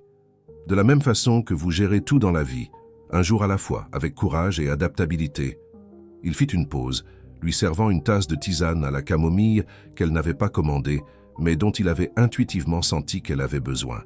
Vous savez, quand Hélène et moi sommes arrivés en France, nous n'avions qu'une valise chacun et quelques centaines d'escudos convertis en francs. Nous ne parlions pas la langue, nous ne connaissions personne. Ça a semblé impossible au début. Mais nous avons construit une vie ici, élevé 2 enfants merveilleux, ouvert ce café. C'est différent, protesta faiblement Louise. Vous aviez Hélène à vos côtés. Et vous avez vous-même, ce qui, d'après ce que j'observe, depuis ces mois, est une force considérable. De plus, ajouta-t-il avec un sourire gentil, vous avez maintenant un vieux Portugais qui se mêle de tout et un réseau de femmes impressionnantes que vous aidez à construire. Louise sourit à travers les larmes. Il y avait de la vérité dans ses paroles. Elle n'était plus seule comme dans les premiers jours après l'abandon de Marcel. Elle avait rené le groupe de femmes enceintes, les nouvelles connexions qu'elle avait faites à travers l'organisation de l'événement du réseau maternel. « Je dois le dire à mes parents, » dit-elle, se souvenant soudain d'une complication supplémentaire. Leur réaction initiale à la nouvelle de la grossesse avait été si décevante que les conversations depuis lors étaient superficielles et brèves. Comment réagirait-il à la nouvelle des triplés? Voulez-vous utiliser mon téléphone? La ligne du café est plus fiable que ces téléphones portables modernes pour les appels longue distance. Merci, mais je préfère digérer tout. Cela avant. Je crois que je vais rentrer chez moi, me reposer un peu. La médecin a dit que je dois redoubler de précautions maintenant. Faites cela. Et rappelez-vous, chaque défi porte en lui les germes de sa propre solution. Avec ces paroles réconfortantes résonnant dans son esprit, Louise rentra chez elle. En entrant dans l'appartement, Elle regarda autour d'elle avec de nouveaux yeux, imaginant où elle placerait 3 berceaux, comment elle organiserait l'espace pour accueillir 3 nouveau-nés. Il serait nécessaire de déménager, de trouver un endroit plus grand, peut-être dans un quartier moins central et plus accessible financièrement. Elle s'assit sur le lit, prit son téléphone portable et, respirant profondément, appela Marcel. Non pas parce qu'elle espérait qu'il reviendrait ou assumerait ses responsabilités, mais parce qu'il avait le droit de savoir. Le téléphone sonna plusieurs fois avant de tomber sur la messagerie vocale, comme cela arrivait fréquemment ces derniers mois. « Marcel, c'est moi, Louise. Je sais que tu ne veux probablement pas me parler, mais je devais t'informer. J'ai fait l'échographie aujourd'hui. J'attends des triplés, 2 filles et un garçon. Je n'appelle pas pour te réclamer. Quoi que ce soit, je pensais simplement que tu devrais le savoir. Si tu veux parler, tu as mon numéro. » Elle raccrocha, se sentant étrangement légère. Elle avait fait sa part. Le reste dépendait de lui. Ce que Louise ne savait pas, c'est que ce message déclencherait une réaction qui changerait à nouveau le cours de son histoire. Au même moment, à des kilomètres de là, Marcel Aubry écoutait le message avec une expression de choc absolu sur le visage. Des triplés. Le mot résonnait dans son esprit comme une cloche dans une cathédrale vide, faisant écho et s'amplifiant jusqu'à remplir tout l'espace disponible. 3 enfants, 3 vies dont il serait éternellement responsable, même s'il avait choisi de s'éloigner. 3 enfants qui grandiraient en connaissant son absence, son abandon. La réalité qu'il avait évité d'affronter se présentait maintenant triplée, impossible à ignorer ou à rationaliser. Assis dans son cabinet à l'hôpital Saint-Antoine, Marcel couvrit son visage de ses mains, sentant le poids de ses choix comme jamais auparavant. Qu'avait-il fait? Quel genre d'homme était-il devenu? Saute! 3 jours s'étaient écoulés depuis que Louise avait laissé le message concernant les triplés, et Marcel n'avait toujours pas répondu. Elle ne s'attendait pas vraiment à une réponse. Elle avait laissé le message plus par conscience que par espoir. Sa vie suivait maintenant un nouveau chemin, indépendamment des choix de Marcel. Les préparatifs pour l'événement du réseau maternel étaient dans la phase finale. Ce samedi matin-là, Louise se trouvait au premier étage du Café Sérénité, vérifiant les derniers détails. L'espace avait été complètement transformé. Des chaises disposées en demi-cercle devant une petite table pour les intervenantes, un projecteur installé, des arrangements simples de fleurs, des champs stratégiquement répartis. À l'entrée, une table avec des badges et des dossiers contenant du matériel informatif attendait les participantes. « C'est parfait », dit René, admirant l'environnement. « Combien de confirmations avons-nous » ? « 48, répondit Louise, consultant la liste sur sa tablette. « Pratiquement complet. Et dire que nous avons organisé tout cela en moins de 2 mois. Tu es vraiment efficace, Louise. » Le compliment réchauffa son cœur. L'efficacité avait toujours été son point fort au travail, mais voir cette qualité appliquée à un projet si personnel, si significatif, apportait une satisfaction différente. « Je n'aurais pas pu le faire sans toi. René, sans toi, sans Monsieur Antoine. » En parlant du vieux sage, où est-il? Il est allé chercher plus de chaises dans un dépôt qu'il a au sous-sol. Apparemment, il gardait encore le mobilier des cours de cuisine de son épouse. Tandis qu'elles ajustaient les derniers détails, le portable de Louise vibra. Elle le sortit de son sac distraitement, s'attendant à un message de confirmation de dernière minute d'une des intervenantes. En voyant le nom à l'écran, cependant, son cœur fit un bond. « Marcel, tout va bien ?» demanda René, remarquant la soudaine pâleur sur le visage de son ami. « C'est le père des bébés. » René haussa les sourcils, surprise. « Après tout ce temps, que veut-il » ? « Je ne sais pas, c'est un message texte. » Avec des doigts légèrement tremblants, Louise ouvrit le message. « Louise, nous devons parler, c'est important. Puis-je passer à ton appartement ce soir ?» Marcel. Direct et sans détour, typique de lui. Aucune mention des triplés, aucune excuse pour le silence prolongé, aucune explication pour le soudain besoin de contact. Il veut me voir. Ce soir. Et tu vas le recevoir ? Louise hésita. Une partie d'elle voulait dire non, fermer cette porte définitivement. Après tout, il avait eu des mois pour la chercher, pour montrer un quelconque intérêt pour la grossesse. Pourquoi maintenant ? Pourquoi après avoir appris pour les triplés ? Je pense que oui, il a le droit d'en savoir plus sur les bébés. Et j'ai besoin de cette conversation pour clore ce chapitre définitivement. Renée acquiesça compréhensive. « Si tu as besoin de soutien, je suis à un coup de fil. Je peux arriver en 15 minutes si les choses deviennent étranges. Merci, mais je pense pouvoir gérer cela. » Marcel n'a jamais été un homme violent ou incontrôlable, seulement lâche, quand confronté à quelque chose qui n'était pas dans ses plans. « Eh bien, 3 bébés n'étaient certainement pas dans ses plans, » commenta Renée avec un léger sourire. « Ni dans les tiens, j'imagine. » « Définitivement pas. Mais je commence à croire qu'ils sont exactement ce dont j'avais besoin pour vraiment trouver mon chemin. » Les 2 amis échangèrent un regard de profonde compréhension. La vie avait une façon curieuse de nous mener exactement là où nous devions être, même si c'était par des routes tortueuses et inattendues. « Finissons ici, » dit Louise, rangeant son téléphone sans répondre au message. « L'événement d'aujourd'hui est ma priorité maintenant. » L'après-midi se déroula dans un tourbillon d'activités. L'événement prévu pour 15 heures commença ponctuellement. La salle était pleine.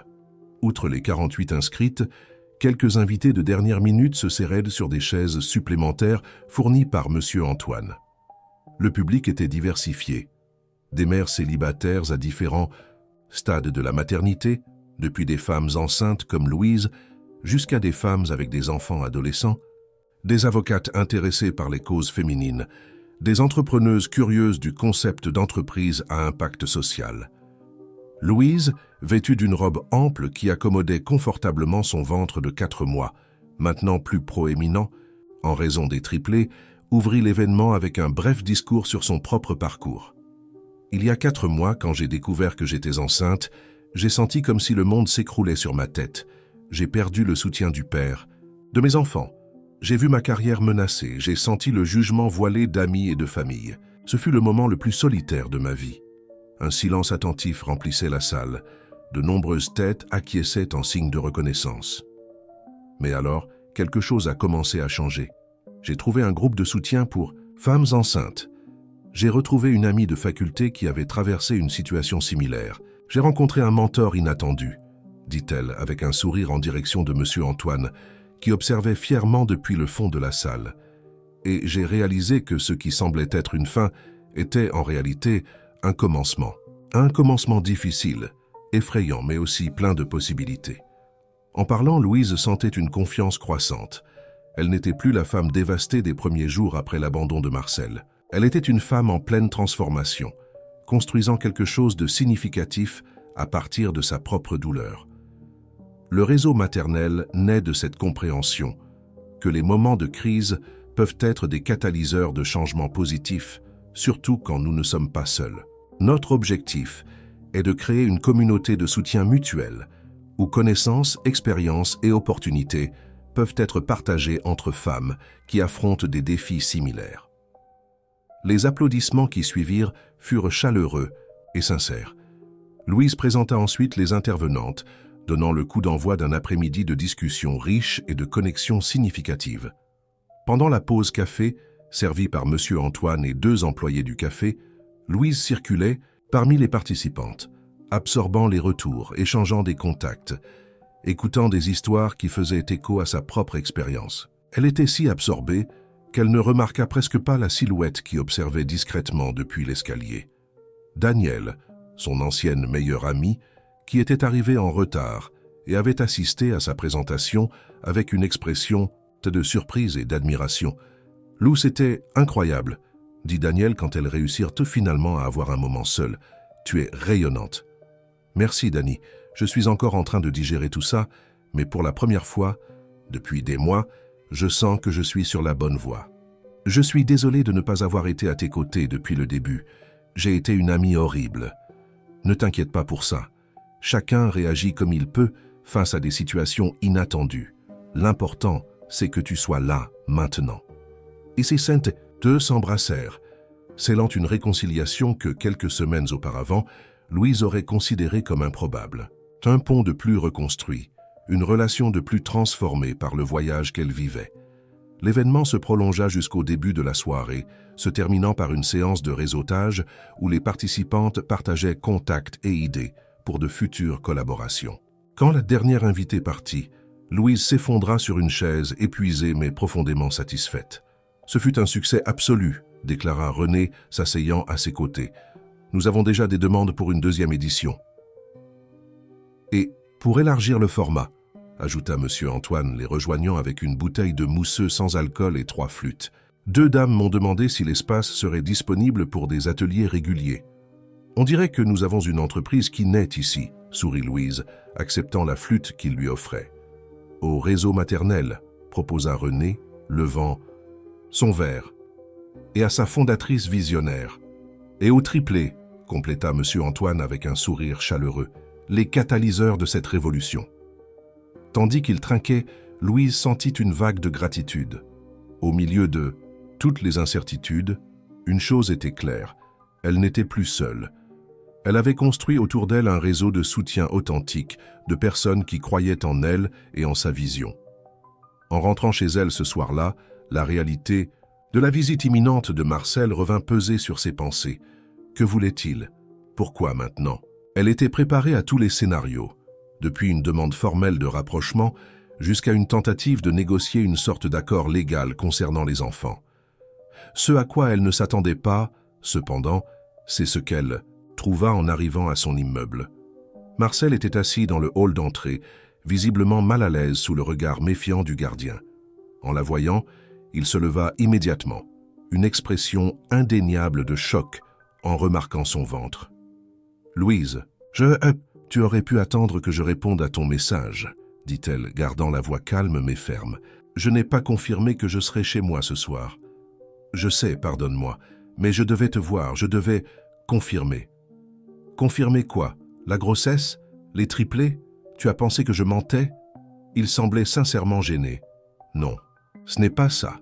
Je voulais juste voir de mes propres yeux, affronter la réalité que j'évite depuis des mois. Louise observa l'homme devant elle. Marcel semblait plus mince, avec des cernes profonds et les cheveux moins soignés qu'il ne les gardait habituellement. Quelque chose avait changé en lui, c'était évident. « Montons, dit-elle finalement. N'ayons pas cette conversation dans le hall de l'immeuble. » Dans l'appartement, Louise indiqua le canapé pour qu'il s'asseye, tandis qu'elle optait pour le fauteuil opposé, maintenant une distance délibérée. « Je t'écoute, » dit-elle, croisant les bras de manière protectrice sur son ventre. Marcel respira profondément, comme quelqu'un qui rassemble son courage pour un plongeon en eaux inconnues. « D'abord, je veux m'excuser pour la façon dont j'ai réagi à la nouvelle de la grossesse, pour la façon dont je t'ai abandonné, pour tout. C'était impardonnable. » Pourquoi? Maintenant, Marcel, qu'est-ce qui a changé? Tout a changé, j'ai changé. Quand tu m'as parlé de la grossesse, j'ai paniqué. Je ne pouvais penser qu'à ma carrière, à mes plans, à ce qu'un enfant signifierait pour tout cela.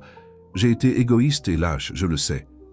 Il fit une pause, passant ses mains sur son visage dans un geste de fatigue et de regret. J'ai qu'à essayer d'aller de l'avant, de faire comme si rien ne s'était passé.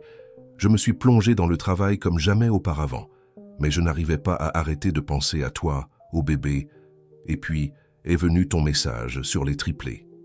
Et cela a tout changé, demanda Louise, sans pouvoir cacher le scepticisme dans sa voix. 3 bébés sont plus dignes de ton intérêt qu'un? Ce n'est pas ça, protesta-t-il. Le message a été un choc, oui, mais aussi un réveil. J'ai réalisé que je fuyais quelque chose qui me définirait pour toujours, que je l'assume.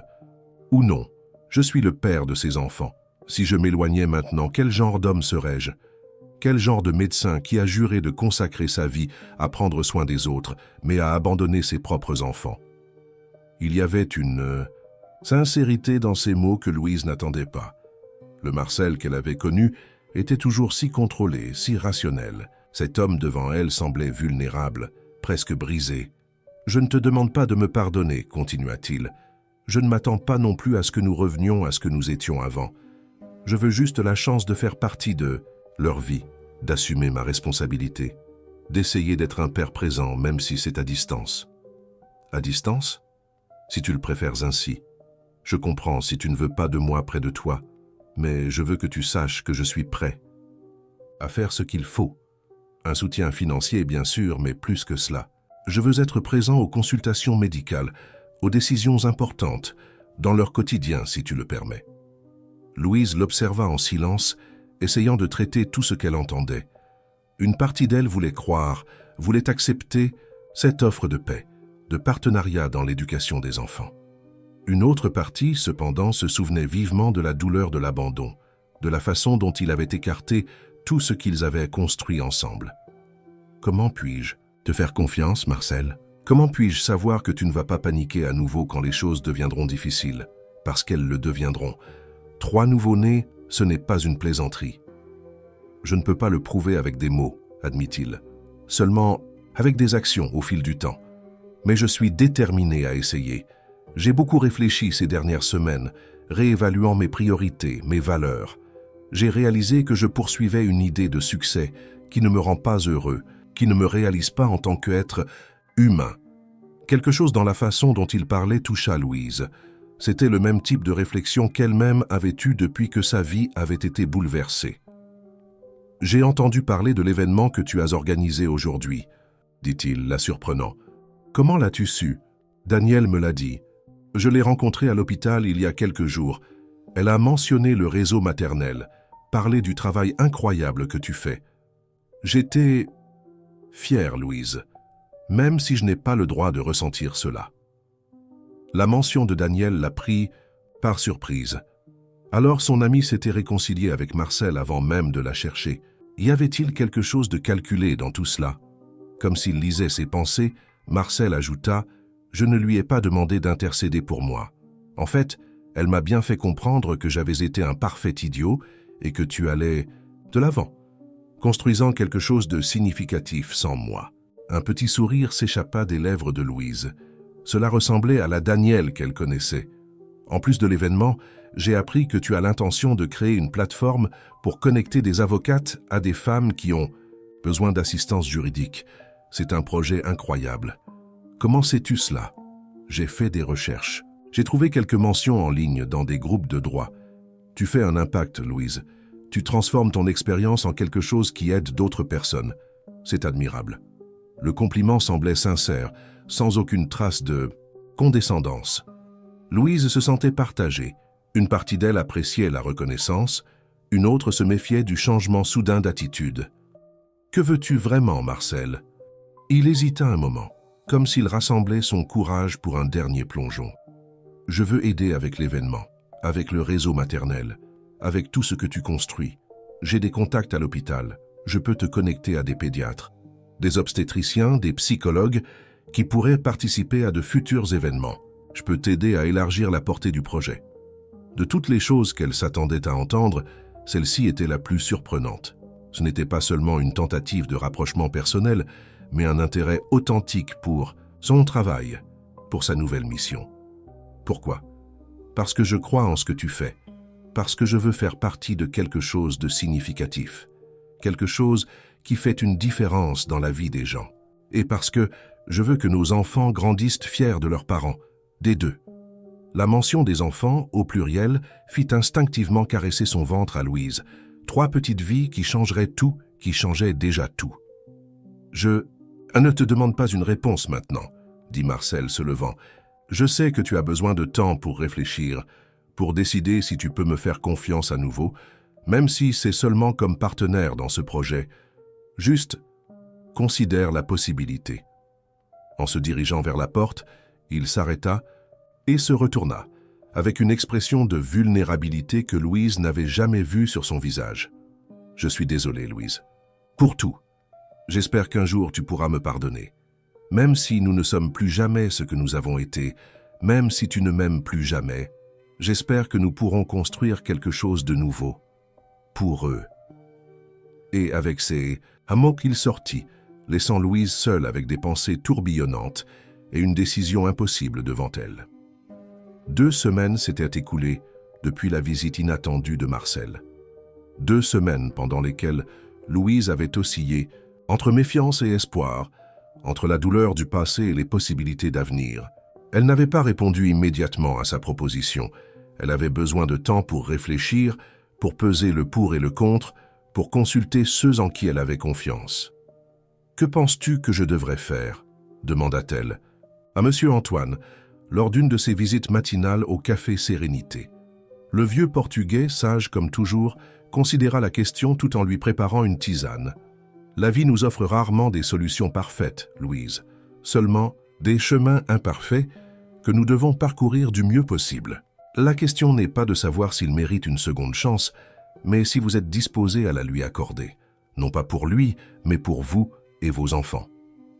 J'ai peur de le regretter, d'être naïve, de le laisser entrer dans la vie de mes enfants juste pour le voir partir à nouveau quand les choses deviendront difficiles. La peur est un conseiller utile, mais un terrible maître, répondit M. Antoine, plaçant la tasse fumante devant elle. Écoutez-la, mais ne la laissez pas dicter toutes vos décisions. Renée, quant à elle, offrit une perspective plus pragmatique. Teste les eaux, suggéra-t-elle pendant un déjeuner au cabinet Dupont avocate féministe. Permets-lui de participer à certains aspects spécifiques du projet, quelque chose de limité et observable. Regarde comment il se comporte, s'il tient ses promesses, s'il est vraiment engagé, mais maintient des limites claires, surtout en ce qui concerne les bébés. Et s'il ne fait que manipuler la situation? S'il essaie de revenir dans ma vie par culpabilité ou par un sens déformé du devoir? Alors tu le découvriras vite. Les hommes comme Marcel ne peuvent pas maintenir une façade très longtemps quand ils sont confrontés à de vraies responsabilités. Le conseil le plus surprenant, cependant, vint de Daniel, lors d'un café après le travail. Je l'ai vu à l'hôpital plusieurs fois ces dernières semaines, raconta-t-elle. Il semble différent, Lou, plus centré, plus humain d'une certaine façon, moins obsédé par sa carrière, plus réfléchi. Un des infirmiers m'a dit qu'il refuse certaines opérations prestigieuses pour se consacrer à des cas de patients sans ressources. Ce n'est pas le Marcel que nous connaissions. Les gens changent quand ils veulent quelque chose, argumenta Louise, sceptique. Ou quand ils sont forcés de confronter qui ils sont vraiment, rétorqua Daniel. Écoute, je ne défends pas ce qu'il a fait. C'était horrible, impardonnable. Mais peut-être que ça vaut la peine de lui donner la chance de montrer ce nouveau Marcel. Pas pour lui, mais pour tes enfants. C'était la deuxième fois qu'elle entendait cet argument. Pas pour lui, mais pour tes enfants. Et il y avait une vérité là-dedans. La décision ne concernait pas seulement le pardon à Marcel, ou la possibilité de le laisser revenir dans sa vie. Il s'agissait du type de père que ses enfants auraient, du type de relation familiale qu'ils construiraient ensemble, même s'ils n'étaient plus un couple. Après beaucoup de réflexion, Louise envoya finalement un message. « Nous pouvons discuter de ta proposition. Café Sérénité, demain à 10 h. » La réponse arriva presque instantanément. « J'y serai. Merci pour cette opportunité. » Le lendemain matin, Louise arriva au café délibérément quelques minutes en retard, voulant éviter l'anxiété d'attendre. Marcel était déjà là, conversant avec animation avec M. Antoine au comptoir. En la voyant, il se leva immédiatement, un mélange de nervosité et d'espoir sur son visage. « Bonjour, dit-il, hésitant entre une poignée de main formelle et quelque chose de plus personnel. Il opta pour un geste intermédiaire, un léger toucher sur son bras. « Bonjour, répondit Louise, se dirigeant vers sa table habituelle près de la fenêtre. « Je vois que tu as déjà rencontré M. Antoine. Un homme fascinant, il me racontait comment il est venu du Portugal dans les années 60. Il a cet effet sur les gens, il les fait ouvrir leur cœur en quelques minutes. » Un bref silence s'établit entre eux, chargé de mots non dits et de sentiments complexes. Ce fut Marcel qui le rompit en premier. « Merci d'avoir accepté de me rencontrer. Je sais que ce n'était pas une décision facile. »« En effet, » confirma Louise, gardant la voix ferme, « mais je suis prête à en savoir plus sur ta proposition de collaboration au projet. J'ai beaucoup réfléchi depuis notre dernière conversation. J'ai fait des recherches sur le réseau maternel, lu les documents de l'événement. J'ai même parlé avec certaines participantes que je connais de l'hôpital. Et j'ai été encore plus impressionné. Ce que tu construis est exactement ce dont tant de femmes ont besoin, pas seulement un soutien émotionnel, mais des outils pratiques, des connexions professionnelles, un chemin concret pour aller de l'avant. » Il y avait une sincérité dans sa voix difficile à ignorer. Louise se permit de l'observer plus attentivement. Le Marcel devant elle semblait à la fois familier et étranger. Les mêmes traits physiques, la même voix, mais quelque chose de fondamentalement différent dans sa posture, son regard, l'énergie qu'il dégageait. « Que proposes-tu exactement » demanda-t-elle, allant droit au but. « J'aimerais contribuer sur 2 fronts, d'abord en connectant le réseau maternel à des professionnels de santé, pas seulement pour des conférences ou des consultations, mais pour un soutien continu. structuré. J'imagine une sorte de réseau de bénévolat, où médecins, infirmiers, psychologues pourraient offrir quelques heures par mois à des mères qui n'ont pas accès à des soins adéquats. Cela exigerait une infrastructure considérable. Oui, et c'est là qu'intervient la seconde partie de la proposition. J'ai quelques contacts avec des fondations de soutien à la santé maternelle et infantile. Je crois que nous pouvons obtenir des financements pour étendre le projet, peut-être même établir un siège physique permanent. La proposition était ambitieuse, bien au-delà de ce que Louise avait initialement imaginé pour le réseau maternel. Mais il y avait un potentiel indéniable dans ces idées. Pourquoi est-ce si important pour toi maintenant, Marcel? Sois honnête. Il réfléchit à la question un moment, comme s'il cherchait les mots exacts pour exprimer quelque chose de profondément personnel. Ces derniers mois, je me suis interrogé sur le type de personne que je suis devenu, le type de médecin. Je suis entré en médecine pour faire une différence dans la vie des gens. Mais à un moment du chemin, j'ai perdu cet objectif. C'est devenu une question de prestige, de statut, de construire une carrière brillante au détriment de tout le reste, y compris des personnes que j'aimais. Il fit une pause, prenant une gorgée du café que M. Antoine avait discrètement placé devant lui. « Quand tu m'as parlé de ta grossesse, j'ai paniqué, non pas parce que je ne voulais pas d'enfant, mais parce que je craignais qu'il n'entrave mes plans parfaitement tracés. C'était égoïste et lâche. Et puis, quand j'ai appris pour les triplés, c'était comme si l'univers me donnait une gifle, me disant « Réveille-toi, c'est plus grand que toi et tes plans. » Louise l'écoutait, partagée entre l'empathie pour le parcours d'autodécouverte qu'il décrivait et la prudence apprise à ses dépens. « Tout cela sonne très beau, Marcel, mais les mots sont faciles. Comment puis-je être sûr que ce n'est pas juste une phase, une impulsion momentanée de culpabilité qui passera quand la réalité de 3 bébés pleurant en même temps s'imposera? C'est une question juste, concéda-t-il. Je ne peux pas prouver mes intentions juste avec des mots. C'est pourquoi je propose de commencer par ce projet professionnel, quelque chose de concret où tu peux voir mon engagement en action avant de décider si tu veux me permettre un rôle plus actif dans la vie des enfants. C'était une approche sensée, Louise devait l'admettre. Cela lui permettrait d'observer son comportement dans un contexte moins chargé émotionnellement, moins personnel. « Disons que j'accepte, » dit-elle finalement. « Comment cela fonctionnerait-il? En pratique, nous pourrions commencer par la planification du prochain événement du réseau maternel. Je présenterai les contacts médicaux, j'aiderai à structurer la partie santé, je serai responsable de ce front spécifique. Tu garderais le contrôle général du projet, bien sûr. Ce serait ton mot final sur toutes les décisions. » La proposition était tentante. L'expertise médicale de Marcel et ses contacts dans le secteur de la santé pourraient réellement élever le projet à un nouveau niveau. Et travailler ensemble sur quelque chose de constructif pourrait être une façon de reconstruire, sinon la relation amoureuse, du moins un partenariat fonctionnel pour le bien des enfants à venir. « J'y réfléchirai, » dit Louise, ne voulant pas prendre une décision précipitée, aussi attrayante que l'offre puisse paraître. « Je vais en parler avec René, avec l'équipe déjà impliquée dans le projet. » « Bien sûr, je comprends parfaitement. Prends le temps dont tu as besoin. » Quand ils se séparèrent, il y avait une légèreté entre eux qui n'existait pas depuis des mois. Ce n'était pas le pardon, pas encore, mais peut-être le début d'un chemin vers quelque chose de nouveau. Pas ce qu'ils avaient entêté, mais quelque chose de différent, possiblement meilleur. Dans les jours qui suivirent, Louise présenta la proposition de Marcel à René et aux autres collaborateurs du réseau maternel.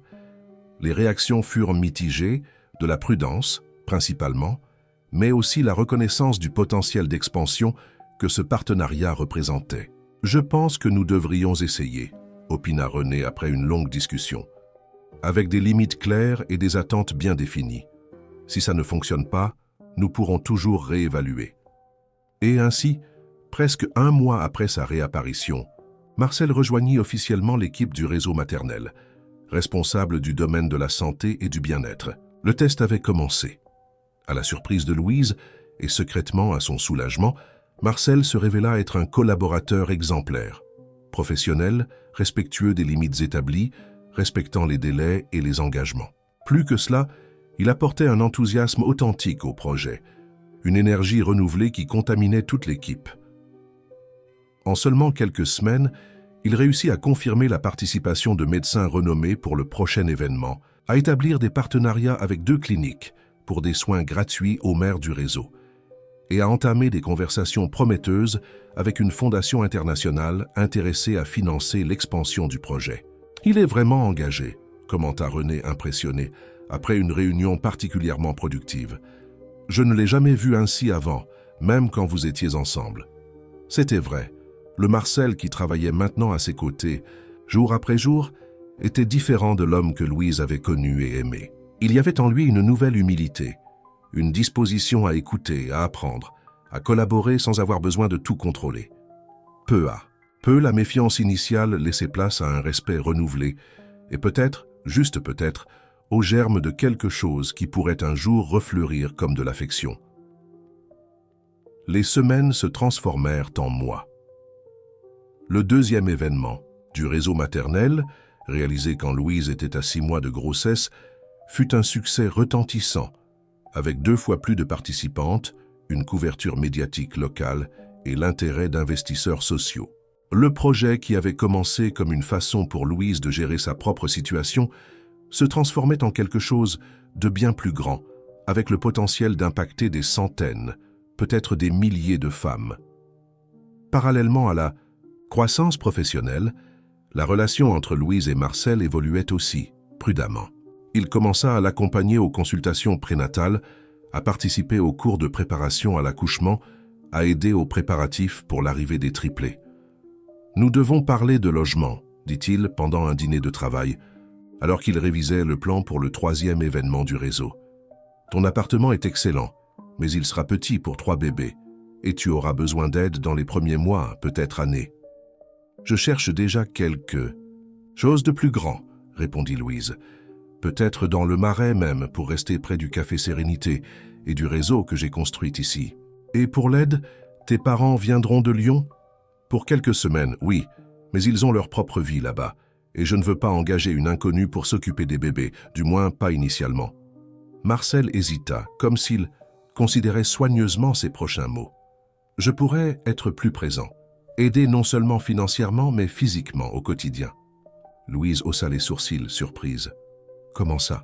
Tu as un travail exigeant, des horaires irréguliers. » « J'ai demandé un transfert au département d'enseignement et de recherche, des horaires plus réguliers, moins de gardes nocturnes. Je ferai toujours des opérations, bien sûr, mais avec un planning plus prévisible. » Cette révélation l'a pris par surprise. Marcel adorait l'adrénaline de la chirurgie d'urgence, le prestige d'être appelé pour les cas les plus complexes, à n'importe quelle heure du jour ou de la nuit. « Tu as fait ça pour les bébés ? » « Pour eux, pour moi aussi, et peut-être pour nous. » C'était la première fois depuis son retour qu'il insinuait la possibilité de quelque chose au-delà de la coparentalité ou du partenariat professionnel. Louise sentit un léger tremblement dans son estomac.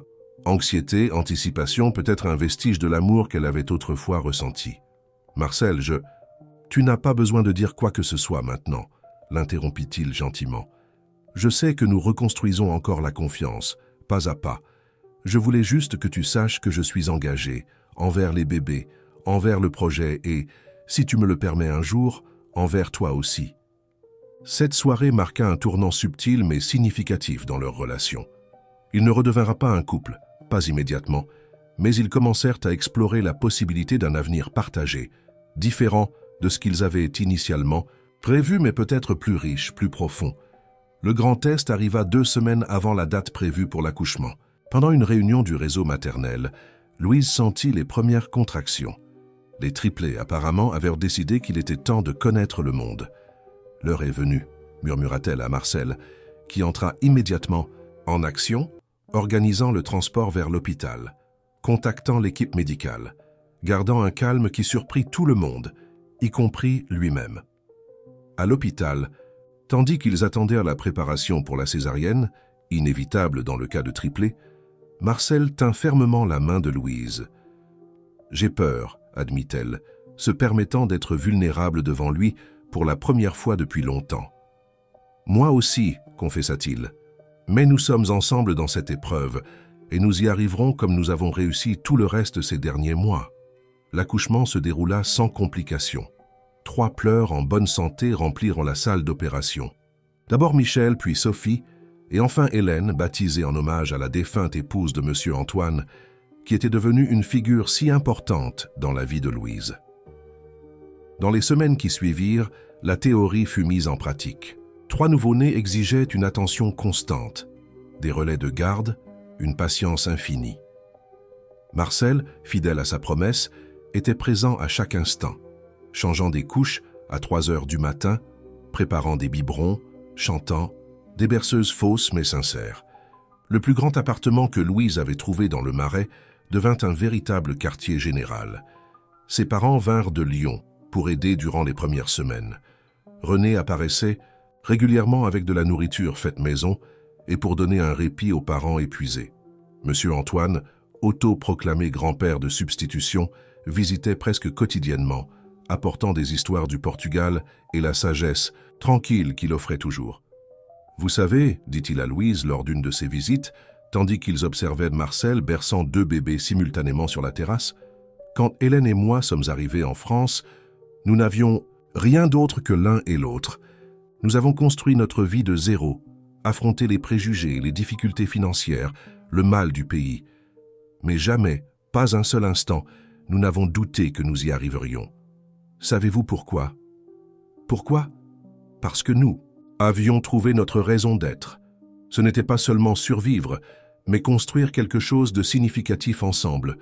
Je vois la même chose en vous maintenant, pas seulement dans les bébés, mais dans le travail que vous faites, dans les vies que vous touchez à travers le réseau maternel. » Les paroles du vieux Portugais touchèrent profondément Louise. C'était vrai. Au milieu de toutes les difficultés, toutes les nuits sans sommeil, tous les défis logistiques de s'occuper de 3 nouveau-nés, il y avait un sentiment de but de sang qui transcendait la fatigue physique. 6 mois après la naissance des triplés, le réseau maternel inaugura son propre siège, une maison rénovée dans la rue de Rivoli, à quelques pâtés de maison du café Sérénité. Avec le financement d'une fondation internationale et des dons d'entreprises locales, l'espace offrait des salles pour des ateliers, un cabinet médical pour des consultations bénévoles, un espace de coworking pour les mères entrepreneuses et même une petite salle de jeu où les enfants pouvaient rester pendant que leur mère participait aux activités. Lors de la cérémonie d'inauguration, Louise et Marcel partagèrent l'estrade, non plus comme un ex-couple essayant de reconstruire une relation, mais comme des partenaires de vie qui avaient trouvé un nouveau chemin ensemble, un qu'ils n'avaient pas prévu, mais qui s'était révélé infiniment plus riche et significatif. « Quand j'ai découvert que j'étais enceinte, dit Louise dans son discours, j'ai senti comme si mon monde s'écroulait. Aujourd'hui, en regardant en arrière, je vois que ce n'était pas un effondrement, mais une reconstruction douloureuse, oui, mais nécessaire. Ce que nous avons perdu en plan parfaitement tracé, nous l'avons gagné en authenticité, en but, en véritable connexion humaine. » Marcel, à ses côtés, ajouta « Le réseau maternel est né d'une crise personnelle, mais a grandi au-delà de nous.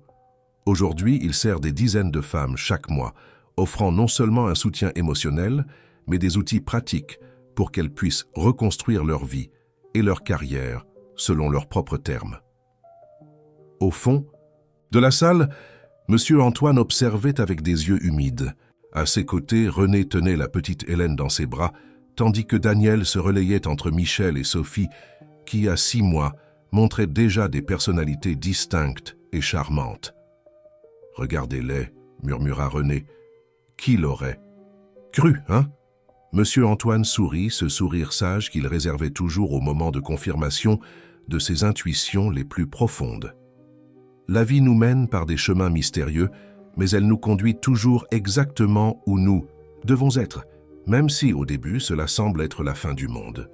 Ce soir-là, après que les invités furent partis et que les bébés se furent enfin endormis, Louise et Marcel s'assirent sur la terrasse du nouvel appartement, partageant un moment rare de tranquillité. « Tu sais, » dit-elle, regardant les étoiles qui parsemaient le ciel de Paris, « je n'aurais jamais imaginé que ma vie prendrait cette direction.